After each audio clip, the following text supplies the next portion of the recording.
guys, welcome to today's Cook With Me. So this recipe is really kind of a hodgepodge mashup of like 5 recipes. Basically, I was looking for something else in the pantry and I saw that I had a bag of green split peas.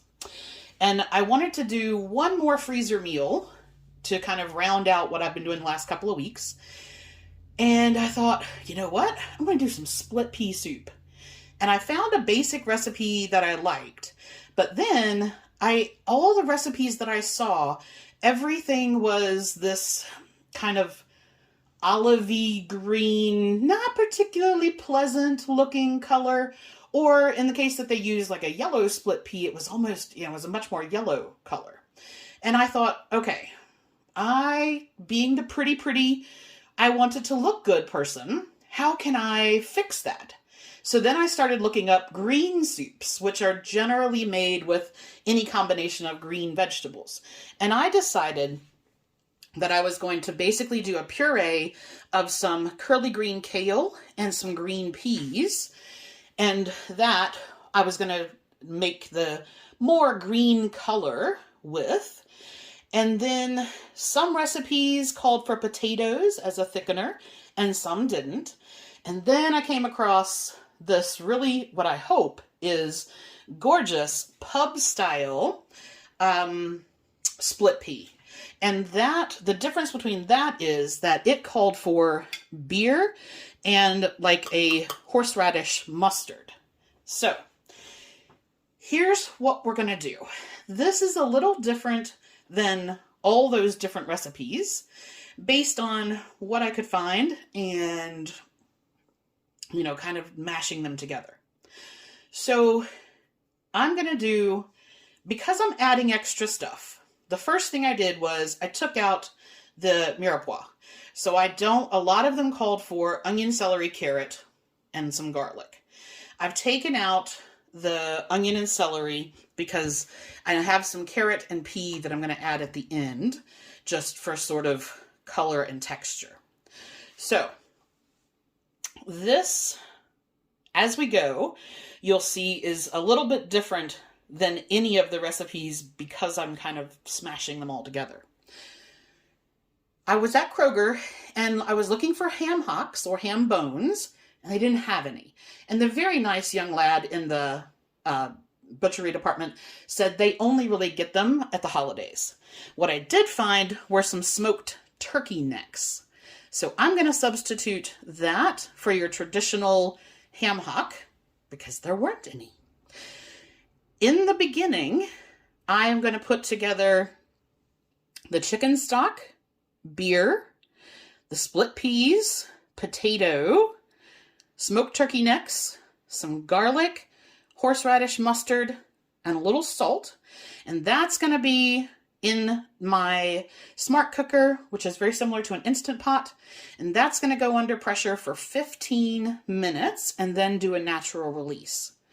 While that's working, I'm going to blanch some kale and some green peas. And basically, I'm going to puree that down with some lemon juice and a bit of water to get that sort of more bright green color that I'm looking for.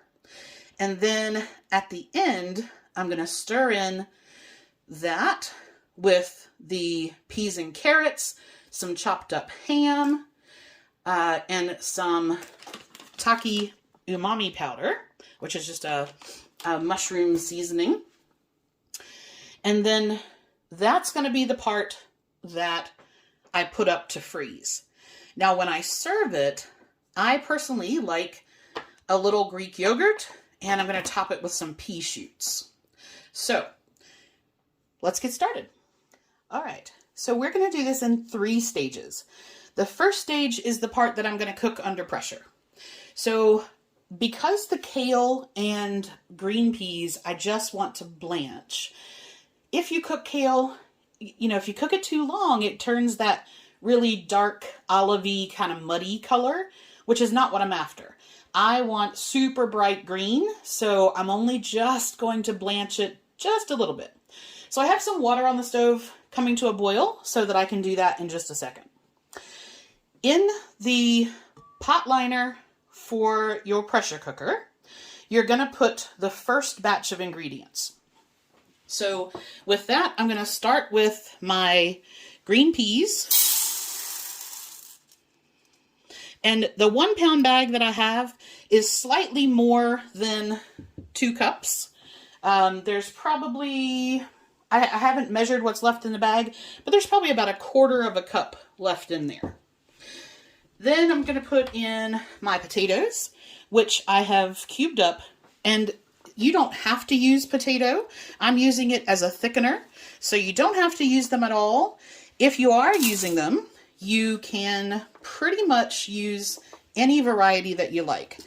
I'm using white russets because I want the extra starch as sort of a binder and a thickener.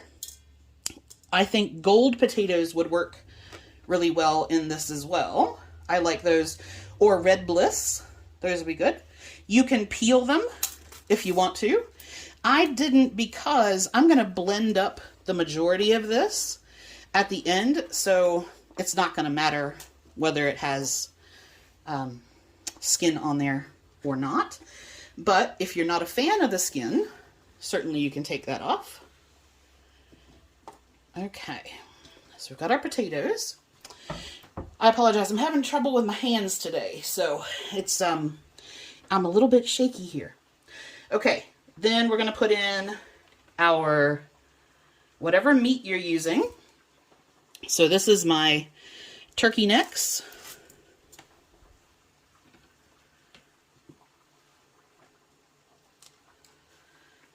And we're going to cook those in the original one, and then afterwards we're going to take the meat off of the bone and then reintroduce it back into the pot.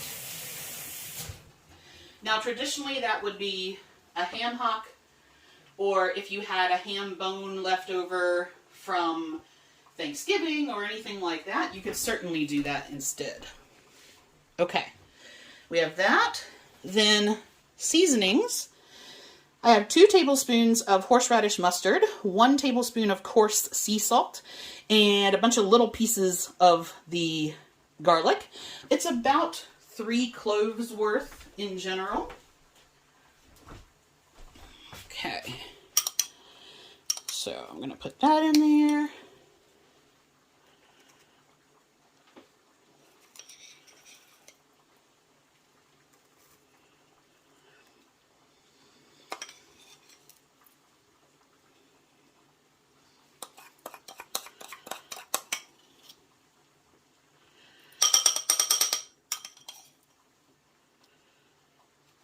All right, so there's that part. Okay, then for our liquid component, I'm using 4 cups of homemade chicken stock or chicken bone broth that I've made.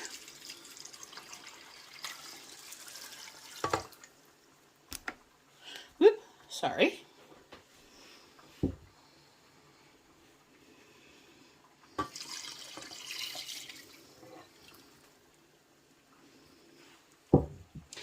And the recipe, the pub recipe calls for 12 ounces of a light beer.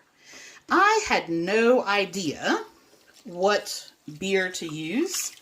So I was in the beer aisle looking at stuff, and I said to one of the guys who was kind of in the aisle with me, I was like, "Do you drink beer?" And he said, "Yeah." And I said, "Okay, well, I'm not a beer girl. Can you tell me, what do you think I should use for this?" And it was funny. He kind of looked at me a little odd, and he said, "Well, I think you should just use Bud Light." So that's what I bought. I don't know. I haven't cooked with beer. I cook with wine, especially when I'm doing seafood or beef, but I haven't cooked with beer. So we're going to see. Okay, so this is the first part. We're going to put this under pressure for 15 minutes, Then we're going to let it do a natural release, which on my particular one takes generally about 10 minutes or so. And then we will do the next part. All right, my water's at a good rolling boil and the pot is going. So for the next part, I want to just blanch some of this kale. And I went through and picked the sort of younger, brighter green pieces out. As kale starts to get bigger, you can see it gets darker. So there's a big difference between, well, there's more of a difference than you can see, but you know, your younger kale is often a brighter green than the bigger leaves. And because I'm going for color, I wanted to pick out the lighter versions of that. And then I just have 1 cup of frozen peas. So what I'm going to do is strip these leaves off the stalk. I'm going to put this and the leaves from this in boiling water for really probably no more than 2 minutes. I don't want this to start going a super dark color. Then I'm going to put that into my magic bullet or my ninja, depending on how much I have, with some lemon juice and some water to just get this bright green puree. Okay, so this is a beautiful green color still, and it has just softened them up. They're not, it's not soggy, but it's just lightly blanched to really enhance the color and soften it up for blending. So I'm going to let this cool because I don't know about you guys, but my ninja, if what I put in there is warm, it super seals, and then I really struggle to get the lid off after that. So I'm going to let this sit and cool for a little bit, and then I'll get that blended up. Okay, we are all done with the cooking part. So this is 15 minutes under high pressure. Now, what I'm going to do is let's taste test the soup as it is, and that will tell me what I need to do, if I need to add anything else. So it is super hot. I have burnt my tongue before, so I put a little bit in the spoon. Let's see. Ooh, still hot. Okay. That's really good on its own. I don't know that I need to put anything else in there. All right, so what I need to do now is I'm going to get these bones out and let them cool a little bit, pull the meat off of it, and then we will put everything together. All right, we are in the home stretch. So I pulled the meat off of, this is the chicken neck bones, and I'm going to keep these. And since I used almost all of the chicken stock that I made before, I only have 1 packet left in the freezer. So I'm actually going to I'm going to put these in the fridge overnight. Tomorrow, I think I'm going to I'll go ahead and cook the little Cornish hen that I have.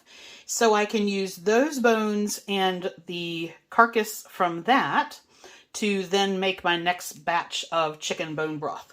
That is going to be fantastic. So this is the meat left over or pulled off of there. You certainly do not have to do that. If it grosses you out to, turkey neck meat or ham hock meat and you just wanted the flavor, you could just pull it out and not strip the meat off of it. But I like it, so I'm going to keep that. I'm going to add that back into the pot.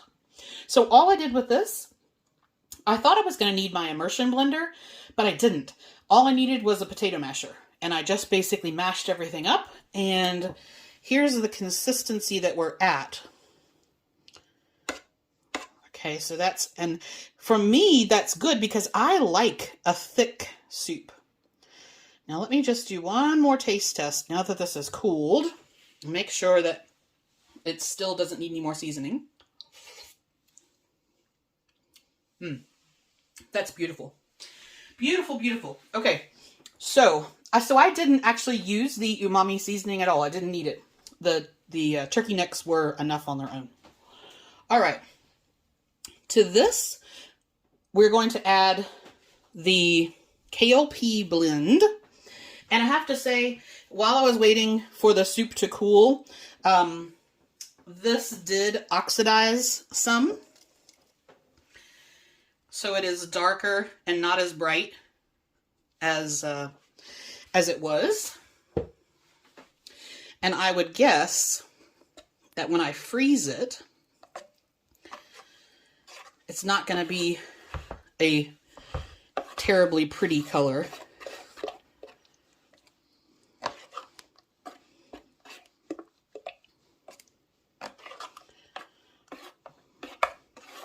I don't know. That's pretty good. Okay. And to that, I'm going to add just our peas and carrots.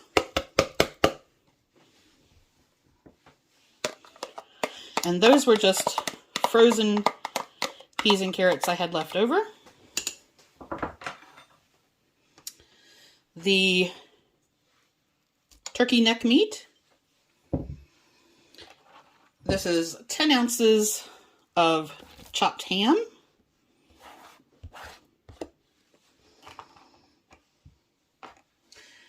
And let's give that a good stir. Now with all of that in there, that's actually going to be a bit too thick. So let me grab some water.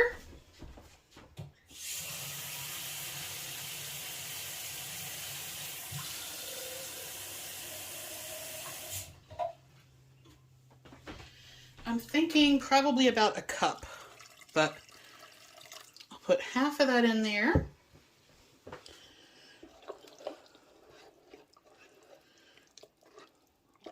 I just want to loosen that up some. That's better.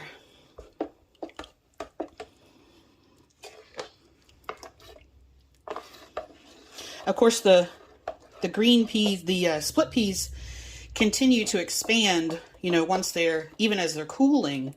And so it was just getting a little thick there. Sorry, didn't mean to bounce you around.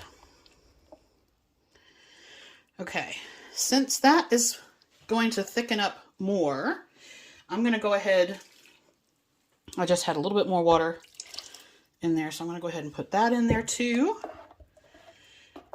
Okay, so, and you make it as soupy or as stewy as you want it to be. I mean, I like a thick soup, but it was getting pretty gluggy there before. So that's an extra cup of water that I've put in there. All right. So then that is our sort of final texture. So I'm going to freeze it just like this. And then when I serve it, which I'm going to have some for lunch, when I serve it, I'm going to put some Greek yogurt and some pea shoots on there. But this is ready to go into storage containers.